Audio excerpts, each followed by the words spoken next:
Okay, this is the next video. I think it's number 4, and it's about using the Liquify tool, which is something we did in class. So I'm going to open up Photoshop, and I'm going to go to this image that I've sourced on Google. Now, this image I've chosen because of the white background, and that's going to become apparent later on why I've chosen that. So I'm going to copy this image by right-clicking on it, and now I can minimize that, and I'm going to go into Photoshop, File and New. And because I've copied something, it's in the clipboard and it reads that and it knows the size and everything. So I'm just going to choose clipboard, create, and paste in my image. So filters in Photoshop are up here in the top in the menu. And there's loads of sub-menus down here for various blurs and distortions and stuff like that. The one we want is called Liquify. Okay. And it brings me into this new menu. I'm going to make sure I'm using the top tool here called Forward Warp. You can try out some of the other ones if you want to, but this is the one that we used in class.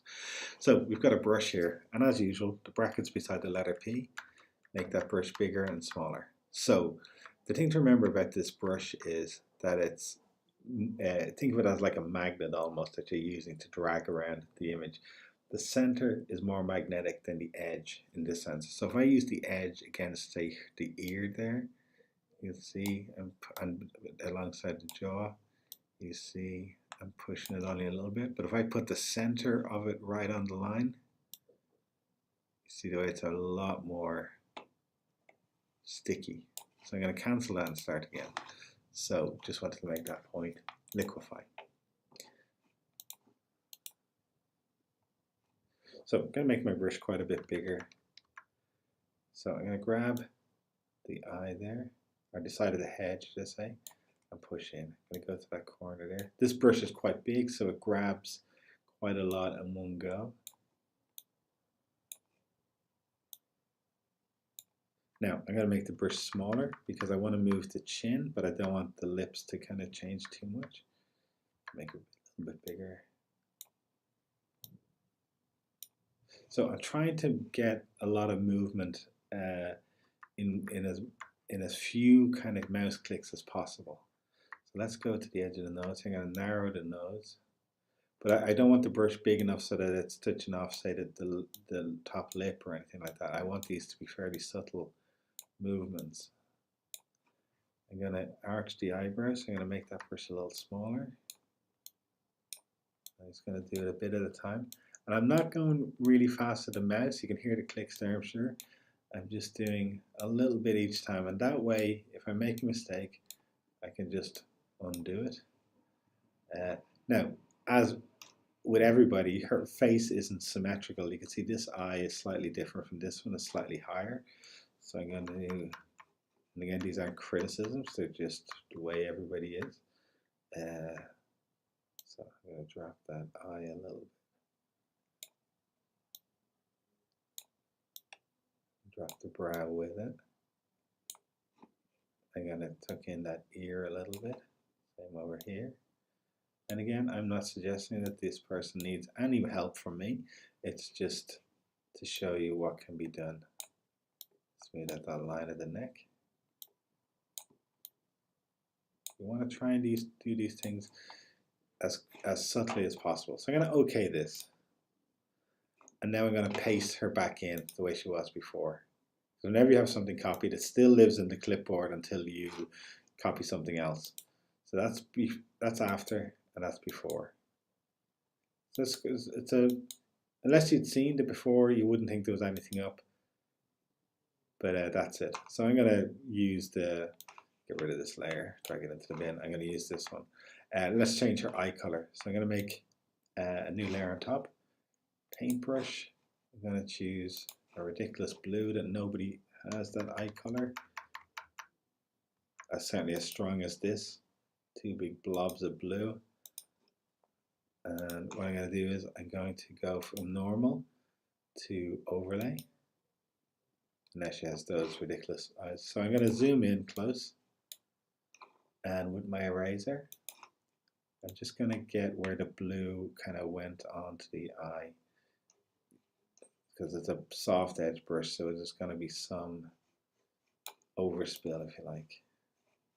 Now, see it there on the eyelid. So we just want it on the eye itself.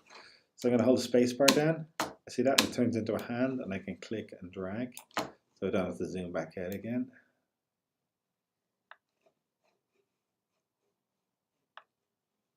So you can see how much overspill there was from that.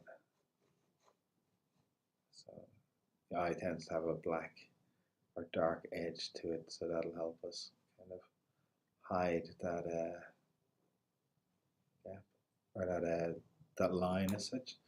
So control, if I remember rightly, Command 0 brought you back out. So there you can see ridiculously unrealistic eye color.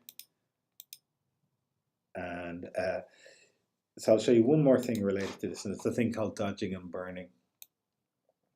It's in here. So the dodge tool. Let's make sure we're on the layer that she's on. And the dodge tool, let's see what it does. If I go over her mouth there, it's brightening it up. I'm just going to go to my history and go back a few steps. I'm going to show you where that would be used. So let's zoom in. I'm going to hit Command plus on my keyboard, and that's going to zoom in. Hold the hand down and drag. So with the dodge brush, we can go over and brighten the teeth. Not that she needs it, but it's something that they do. And then say with the burn brush,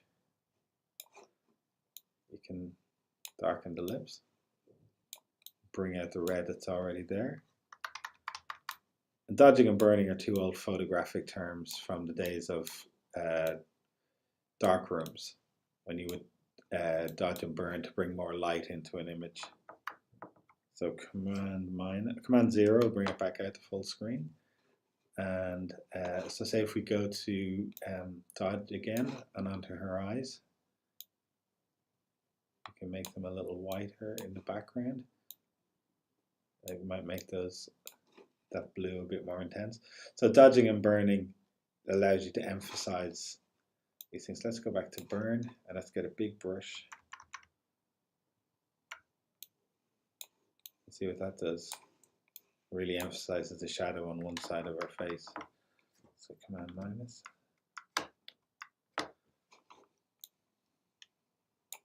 So it makes her look like she's lit more from one side than the other. If we go to dodge on this side of her face with a much bigger brush, so it makes the lighting look more extreme.